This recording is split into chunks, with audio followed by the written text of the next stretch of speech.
I gave you a little handout on a section of Karl Barth that we'll come to in a bit, or at least a part of it. You can read it on your leisure, but don't reproduce it. It's copyrighted material here. It's just for your instruction and nobody else. But I want to give you a brief background on this situation of Neo-Orthodoxy in particular, but more the general nature of our times. The endarklement made faith in a revealed God absurd. Some of you know that I tease the expression enlightenment by translating it as endarklement. It's called the Enlightenment. It's the Aufklärung, according to the German language. It's a recognizable movement which began in the 18th century and flourished in the 19th century.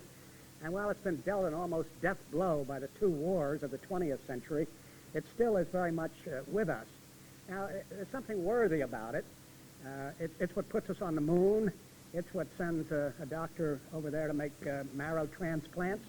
It's an area of research and knowledge, and insofar as it is that, it is a profound gift of common grace. God, as I was saying in the last hour there, God gives these gifts mostly to unregenerate people, though sometimes to regenerates as well, but for the benefit of all, and really only the church ever really benefits from it, because as I was driving down yesterday from Kansas City, enjoying your terrain and the Flint Hills and the cows and the omnipresent cows everlastingly eating and so on. It's a fascinating thing, and this is my father's world. I mean, I could enjoy that in a way that no non-Christian farmer could possibly do. He just looks at how much dollar per pound and all that type of thing, and no doubt gets some sort of a kick out of his business. He knows it and does it well and everything, but as a blessing from God, of course, he can't know it unless he is a Christian person. And so this is my father's world. This is our father's world. We have that kind of enjoyment, even of the gifts which come from unregenerate people. And most of the geniuses, the Mozarts of the world and so on, are apparently unregenerate people. Some regenerates are highly gifted, but rarely does God choose the wise, the rich, and the influential of this world, but the humble and the lowly, those who are nothing, to make the treasure more manifestly a divine treasure in contrast to the earthiness of the vessel in which he puts it. In that sense of the word, the endarkment as the breakout of science and knowledge and development of engines and all kinds of special achievements in which we're in the midst at the present time and so on. Nevertheless, in its fundamental nature, it was not an enlightenment, it was an endarklement, because what it was basically teaching, not everybody who invented a steam engine or something like that was of this mood, you understand, but what it was basically teaching was the notion that, well, if I come to it somewhere along here, down there, wait, was that the traditional ideas about God were no longer tenable. And what was actually happening here, man was gaining the whole world and losing his own soul in the process of it. We have to be very careful. See, a fundamentalist, that's one reason I don't like the name fundamentalist, except it's a pejorative. In that sense, I like it. Christianity is basically a pejorative term, you know. I don't know whether you ever realize that the name Christianoi was given by the Antiochians, who were so good at epithets that people were more afraid of what they would say about them than the swords that they couldn't wield, and so on. But they were the first ones who called the followers of Jesus the Christianoi. I can almost tease about them, play a little bit on a Greek pun there. They were annoying the Antiochians. That's the reason they were called Christianoi. Now, you understand I'm playing with that. The Greek word doesn't have any such idea as that at all. You understand? But fundamentally, it was a derogatory term. And fundamentally, we're derogatory people. In the world, you have tribulation. And no, I don't like to be called a fundamentalist because it usually means a stick-in-the-mud fundamentalist, and I don't believe in sticking in the mud. I believe in making progress and such things. I'm open to science. I loved it.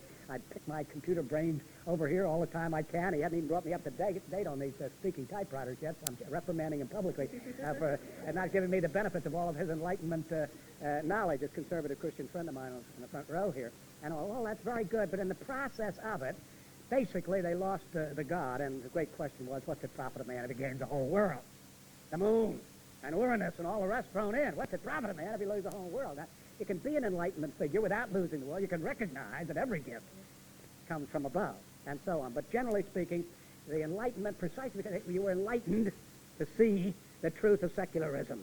You were enlightened to see the impossibility of any longer maintaining traditional Christian reformational orthodoxy. In that sense of the word, it was a gaining of the world and losing of the soul. It is a gaining of the world and losing of the soul. And what good does it do for us to be on the moon if we're not going to go to heaven, ultimately? That's a substitute. It's a terrible thing, and it was fundamentally a substitute. It need not be, but it fundamentally was, and in that sense it should be called an endarklement. This is just one of those cases that I've mentioned. I'll get very repetitious at the end here because I'm not going to be able to repeat it much longer and so on. That what words do is a very, very tricky thing. I quoted C.S. Lewis, in Screwtape Letters once, congratulating one of the devils on the fact that they'd gotten the word Puritanism with a stigma attached to it. And once the devil got Puritanism associated with a stigma, detestable, and so on, as the devil prided himself, we set back morals 100 years. And he wasn't exaggerating. You put a bad name on a good thing, and you'll keep all sorts of people away from it. You put a good name on a bad thing, and you have all sorts of people embracing it. To call this the Enlightenment in the sense of ultimate is a satanic master achievement. In terms of ultimate, it's an endarklement. At the same time, you understand, I'm not opposed to enlightenment, I'm not opposed to science, I'm not opposed to cultural advantages and such things as that. It's just the price they paid in this particular case. Now, the endarkment made faith in a revealed God absurd. I underlined the word reveal because they don't care what you say about God. I don't care if you want to call, you want to say you're a worshiper in God. It's a question of what you mean by God. You may take this home with you so I won't be frustrated anymore. Here's another one you can take home, but I don't have any else. Oh, here, you may take this one, Rich. God, it's a question of what you mean by God. They don't care if you have somebody you genuflect to or some sin you bow before or something like that. But a revealed God in an inspired scripture, a supernatural deity, incarnate of a virgin, bodily rising. No, utterly unthinkable. No intelligent, enlightened person could believe that anymore. Anyway, I see a number of college students scattered around the place and so on. You're fully aware. I don't care whether you go to the University of Texas, the University of Pennsylvania, the University of UCLA, or wherever it happens to be. 90% of your professors will be Enlightenment figures who are basically suffering from an endarkment. I don't know about the man who's making these marrow transplants right now. In all probability, he's enlightened in his science. He wouldn't be called to Russia otherwise and so on, but he's probably, I don't know, but I just going on a basis of percentages, he's probably not. You see, as what we do as Christians say, we prove there's a God, and we prove that he revealed himself in Scripture. And as soon as I say that, I prove myself to be an ignoramus of the first category. First category because I ought to know better. I've studied at Enlightenment institutions, a number of them. There's just absolutely no excuse. There might be some of you who slipped by somehow or other, and there might be some reason for you being back in the Middle Ages and so on. But a modern person who goes to a modern university and still comes out talking nonsense like this, he's got to be deranged some way or other. If you say you can prove God, or God is actually revealed, or you must believe, or as we're saying in the book of Jude, you must agonizingly contend for the faith once for all delivered. Way back in the first century. We got to live and die for something way back in the last century. We dare not change it and so on. What, are you out of your mind? Could you possibly be a rational human being living in the 20th century? And that's what they're opposed to. Oh, you want to say believe in God. Everybody believes in God. The question of what you mean by God. I could give you 16 definitions. Not a one of them comes close to what we call an infinite, eternal, unchangeable being who has actually revealed himself and become incarnate in Jesus Christ and so on. That's what they oppose, and particularly Immanuel Kant. Of all of the figures of the Enlightenment, without doubt, Immanuel Kant is the most influential, was and is. I would think, I'd hesitate a little bit about the is, but I'm talking about the learned people of the world, the scholars in philosophy. I think it still be true, and philosophy permeates, even though it's a minor subject with most people, the spirit of it permeates into it. It's called Immanuel Kant, and many people called him the second Emmanuel, because he led them away from the first Emmanuel. He led them away. He was reared in a pietistic tradition himself. Remember, we studied about piety. He was reared in that, and he died in the Lutheran Church. Shame on the Lutheran Church. He ought to have been excommunicated. But no special shame. They have no monopoly on it. I could give you all sorts of shames that we Presbyterians would have for things which are done. But anyway, Kant was reared in that tradition. He never exactly repudiated it, even though he was an atheist before he died, a pantheist and everything. But his writing, which I can't begin to summarize or anything like that right now, more than anything else, convinced the world of scholarship. And scholarship, of course, that permeates the masses. Many of you people who may not have gone on any graduate work or doctoral degrees or anything like that, you'll be profoundly amazed at how much you're affected by it, even though you say, I didn't know that, I didn't know that, I didn't know that. It gets right into the pores of society. And we recognize it when there's specialization in modern electronics and so on. There's very few who are way, way ahead, but they, on the other hand, are the ones who we're tracking. But at any rate, This was the endarklement aspect of it. The inventions and all that, that was great. That was wonderful. That was God's common grace to mankind, and we ought to thank God for that. But the essence of it as an endarklement movement, we need to oppose strenuously today as we did at that time. Many agreed with Kant. You can almost say the academic community was just about overwhelmed by him. Here he was, a little figure on the edge of Germany and civilization at that time. Königsberg never traveled out of his town, always walked through the town with his umbrella, and at 3 o'clock in the afternoon, people would check their watches to see if their watches were correct by the way he walked. Very meticulous, very scrupulous, never went out of his own time, but knew the highways and the byways of London, very, very concerned about his family, called the Ethica Kant, the moral, scrupulous Kant. His ethical writing, very, very impressive, and at the same time did probably more damage for the Christian cause than anybody in modern times has actually done, though most of you would never have heard of his name unless you took a course in philosophy at one time or another. So the academic community went with him for the most part, and that trickled down to society, and society tended to go with him, but they wanted to go on being Christian anyway. Here's a story I've told you before. It's one of these things I hope you'll remember. It was Henry Sloane Coffin who took off on that psalm which said, "If the foundations be destroyed, what shall the righteous do?" That's a rhetorical question. You're supposed to know. Of course, there's nothing that we can do. If Christ be not raised, we're of all people most miserable. If the foundations be destroyed, what shall the righteous do? Well, what Henry Sloane Coffin said was, go on being righteous, of course. You can't go on being righteous, of course, as the foundation. But that's the typical attitude. Kant has destroyed the foundation. You can't possibly be an Enlightenment thinker and really believe that the foundations of reformational Christianity is a viable option. He's destroyed that. So you may as well pack up your goods and go home, or saddle your ass and go hang yourself, as the ancient wise man did when David frustrated him, and so on. You might as well do that. But many people are determined, I don't care how stupid it is, I'm going to go on being a fundamentalist. Foundation may be destroyed, but I'm going to go on believing anyway. I was preaching at the ordination of a young man in Pittsburgh one time, and I quoted this statement, and much to my amazement, the very conservative pastor, that First Presbyterian Church has been, it's undergoing some changes now, it has been the center of reformational orthodoxy in the city of Pittsburgh, Pennsylvania, for many years, and so on. And that pastor was one of those, a good friend of mine, a very strong man. But when I made that quotation in the process of preaching the ordination sermon, he said to me, I like that. I like the foundation be destroyed. What does the righteous do? By going on being righteous, it said. He's a conservative man. You're thinking it'd be possible. But that shows how that type of thing has penetrated even Orthodox people. Many agreed with Kant that the foundations,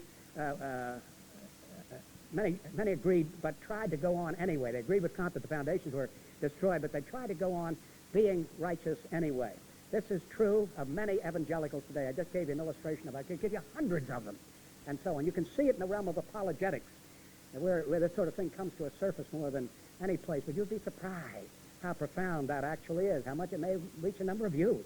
I don't know, you're all conservative people, but whether your conservatism is based on a going on being righteous anyway, even though I know better, or something like that, I don't know. But I do know a good many conservatives who do operate on that principle, which is no compliment to God, who doesn't care for the worship of fools, and doesn't like to be worshipped by people who's not sure he's there to hear their worship, and so on. You can see he would not be flattered by that type of thing if you think at all. Dear God, if you're out there, whoever's out there, and so on, I hope you hear me, or something like that. That won't do for a God who's the source and the vitality of everything to make it a hypothetical. I think I mentioned to you one time I was tempted to, but I didn't have the time when I was in London a couple decades ago to hear a lecture on the God hypothesis. The God hypothesis. Well, it's all right if it's only a hypothesis for somebody, but there's no such thing as bowing and worshiping a hypothesis. You can't wax spiritual about a hypothesis. You can't call that any kind of a true Christianity, but people go on doing it anyway. Now, as we come to Neo-Orthodoxy, I'm just pointing out here, and I may say a little bit more next week. I don't really know. I've got so much to say the last time in this hour here that I don't know for sure what. I think I'll probably try to give a resume of the whole teaching program of the last 5 years in that hour. I got through blankly. Yeah, you thought I speak. You thought I used to speak rapidly. You wait till next week. I'm not absolutely sure of that. But anyway, we come down to Neo-Orthodoxy, made a theology of it, especially the late Karl Barth. It's easy to remember because he was born in 1886 and just reversed the digits, and you know he died in 1968 in his 80s. And he's practically writing the whole time, wrote something like 500 books, not to mention the articles and so on. He'd go to his classes, and then he'd come home and listen to Mozart for a while, and then he'd start writing his theology.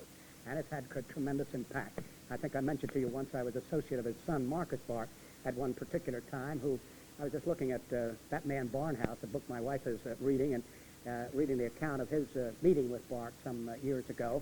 And it was an interesting comment. Barth really didn't get into it. Barnhouse, you all know Barnhouse. He used to be the pastor of 10th Presbyterian Church, where Jim Boyce is now.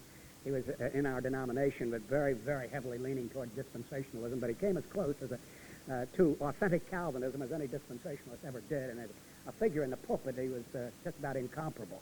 Masterful way of speaking, fascinating, a first-rate mind, very highly erudite, and French was a second language with him and so on. He could make do with German. So he made a visit to Barth one day and tried to get Barth to write an article for his magazine. He turned to see, Barth had not then made the statement about Christianity Today that it ought to have been called Christianity Yesterday, or Barnhouse, the editor of Eternity magazine, would have known full well that Karl Barth was not likely to write a magazine article for him. But anyway, it was an interesting sort of a conversation, but it didn't get into any kind of depth there. I don't think Barnhouse quite realized how serious the defection in Barth was. Barnhouse was a pulpiteer of the first order, and very, very knowledgeable in the area of the Bible generally, not philosophically oriented, not heavily theological, but so he couldn't get a close-grained conversation with Barth. But now, Barth himself, if anybody has any questions, I can tell you some more about it. I heard him lecture for Brunner back in 1950, and he was coming over from Basel to Zurich to lecture there. I can tell you more about him, but what he says is what interests me. Even in Jonathan Edwards, I'm not interested in the man's biography so much. It's what the man has said. Somebody else will have to do the biography, but I'm interested in his theology. And the same way with Barth, even though Barth's a gut blow, whereas Jonathan Edwards is a continual blessing, and so on. But anyway, for Barth, this is one way Barth put this formula I'd mentioned before, the no proven God and so on. What is philosophical is not Christian, and what is Christian is not philosophical. If you could translate the word philosophical into rational, that would be his real expression. What is rational, or what is rationally defensible, is not Christian. And if anything is Christian, it's not rationally defensible. You know, we talked about pietism. We talked about John Wesley as an Arminian pietist of the first order. John Wesley just reversed that. If it's Christian, it's rational. If it's not rational, it's not Christian. Now, here's in the Neo-Orthodoxy. He was Orthodox. Wesley was Orthodox in the Arminian way, you understand. I mean, he held the fundamental tenets of inspiration of the Bible, the deity of Christ, sacrifice of the cross, and so on. He deviated, as we pointed out, in the Arminian direction, very serious deviation. But he held a classic Orthodoxy. And for a classic Orthodox man of a highly pietistic mood of John Wesley and so on, what is Christian is rational. And what is not rational is not Christian. Here is the Neo-Orthodox antithetical spirit. What is philosophical or rational is not Christian. What is Christian is not philosophical or rational. So you see how this ties in with the endowment. I looked the other day in just one of the encyclopedias on the article on Barth, and this Gunnar MacDonald, it's only a short article, about 3 paragraphs, but very, very penetrating. And it mentioned a number of people who had been influenced by Kant, and then at the very end of the article, I was reading on Kant, as a matter of fact, at the very end of the article, it said, less obviously, I'm quoting that, less obviously, Karl Barth is a disciple of Immanuel Kant, the man who proved that there can't be any proof for God, you see. Now, where he's going beyond Kant is following the second Immanuel now, out of any rational evidence for a truth about the existence of God or a revelation of God, he not only continues to believe in God, but he actually continues to insist that if you're going to believe in God, there can't be any rationality in it. If there's any rationality in it, or any proof of it, it isn't Christianity. Brunner is another one of the well-known late theologians. This is Barth here. Brunner, and I'll make a reference to one of our most noted American Neo-Orthodox thinkers. For Brunner, contradiction is truth. That's the mark of truth. You say Jesus Christ is God, you say in the same breath Jesus Christ is not God. That's not only supposed to communicate meaning, it's supposed to be saving truth. Now, I propose that if you say Jesus Christ is God and Jesus Christ is not God, you are saying nothing. You are canceling out any affirmation with its rejection. And why a man who can write 500 books wouldn't see that, Brunner didn't write that many, but Barth didn't see it either, and less so even than Brunner did, as a matter of fact, is beyond me. Now, if you say that Jesus Christ is God and Jesus Christ is man, That is a mystery, but not a contradiction. We believe in mystery. It's the heart of the Christian religion. Nobody totally fathoms that. But his taking upon himself a human nature does not cancel out his deity. But he's man, he's not man. He's God, and he's not God. That's truth. The very fact is contradictory. The very fact that it scrambles your brain, Gerstner, and so on. It's what to alert you to the fact that this is saving verity. See, Kant couldn't help but say hallelujah about a thing like that. Here's a person who not only gets my message that there's no such thing as proof or evidence or reason for the hope within you, but as a matter of fact, it's the absence of proof, the impossibility of rationality, that's the evidence of it. That's the reason you believe it. You don't only have no reason for not believing it, you have in no reason for not believing it the ultimate reason for believing it. So I think I said to you last week, if I make sense here, I'll be an abject failure. If you're totally confused and tell me so, you better not, because I'd be immensely flattered by that statement. This is the nature of this kind of thought. I've never seen anything like it in the phenomenon of history. I lecture on Mormonism and on the Adventism and on the Jehovah's Witnesses and on liberalism and on Roman Catholicism and a host of other things which I think are unsound, but they're all rational. You know what they're saying. You know it either to believe it or reject it or modify it or accept something and reject others or something like that. But if you can make sense out of what a Roman Catholic scholar called a theology of ambiguity, you're a better man or woman than I am. I've never been able to make any sense, but that doesn't bother those people. As a matter of fact, I'd be highly flattered by the fact that Gerstner can't make sense out of it. Gerstner is a stick-in-the-mud fundamentalist, and he doesn't believe anything unless it's somewhat rational. And, of course, he's going to be offended by the cross, which is, of course, an insult to Greek wisdom. Gerstner hadn't gotten out of it. Just the way that they criticize our type of thought, not me particularly, Karl, Gerstner, and so on, but that type of thought. You've got to crucify your intelligence, your intellect, if you're going to embrace Christianity.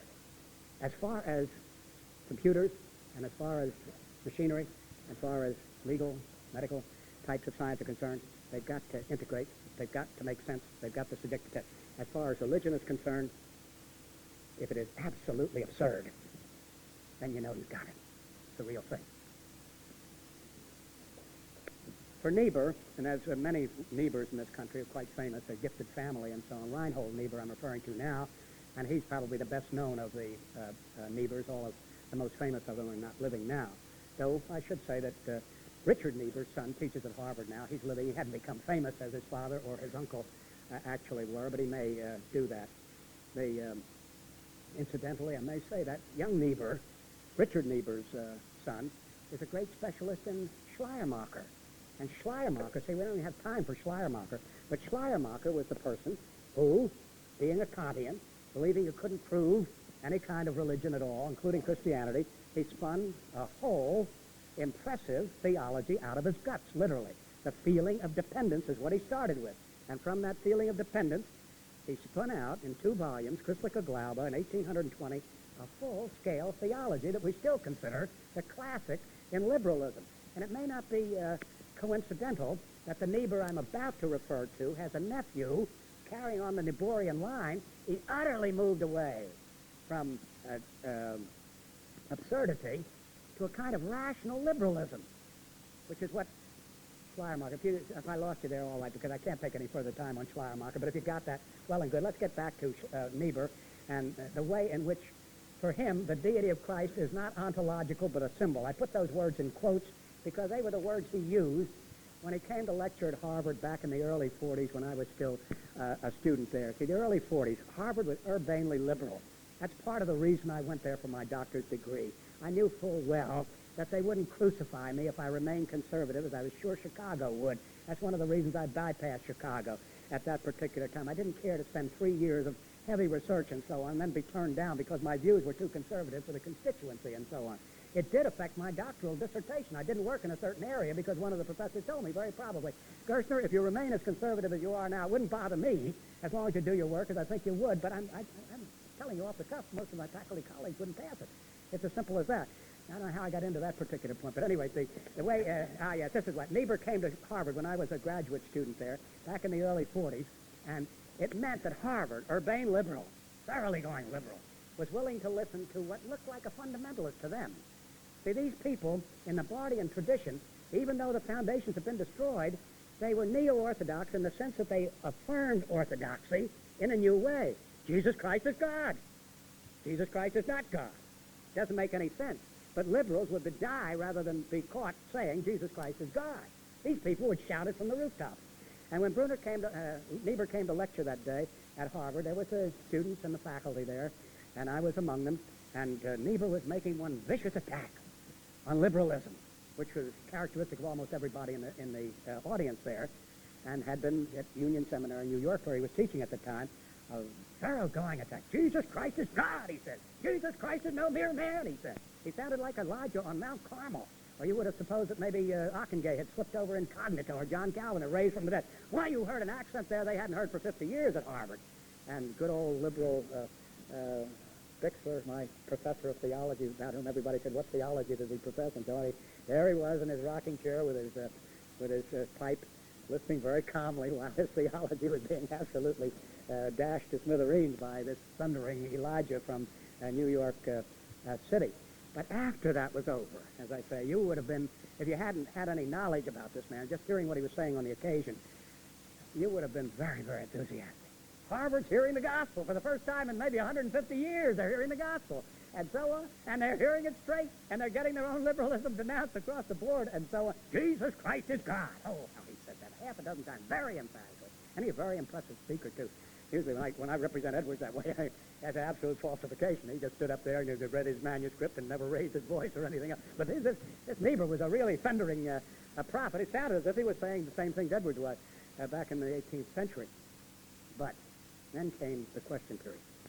And the first question they asked Dr. Niebuhr was, Dr. Niebuhr, when you say Jesus Christ is God, what do you mean by that?